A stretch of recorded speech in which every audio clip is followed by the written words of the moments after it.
Ever since Samsung nailed that clean, no-camera hump look with the Galaxy S22 Ultra, they've been sticking to it like a signature style.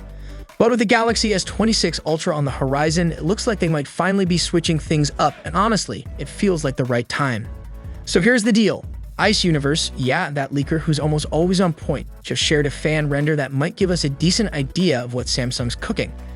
It's not confirmed or anything, but it's detailed enough to raise eyebrows. This new design shows a raised camera island that houses 3 of the 4 rear lenses, which means that flat, clean Ultra look we've gotten used to might be out the window. Why the change? Well, rumor has it that Samsung's working on some solid camera upgrades this year. Bigger apertures for the main and 5x zoom lenses, which basically means more light and better shots in dark settings. But here's the catch. Those upgrades also make the lenses bigger. And if the phone is getting thinner, like leaks suggest, then those chunkier lenses would stick out like crazy without something to level them out. That's probably why Samsung's bringing back a raised section for the cameras. Makes the design cleaner and more intentional. It's kind of like what they've done on the Fold series, especially the latest Z Fold 7.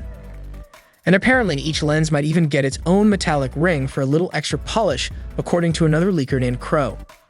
Now look, the Ultra's current design has had a good run, but nobody's gonna complain about a little visual refresh, especially if it's tied to better hardware.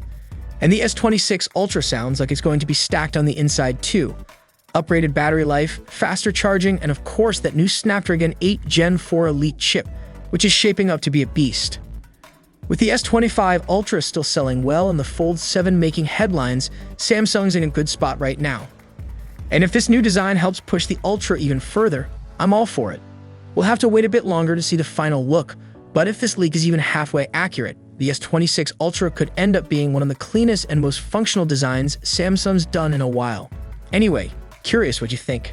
Is this design move a step forward, or are you going to miss that flat back aesthetic? Either way, it's going to be fun seeing how it all plays out.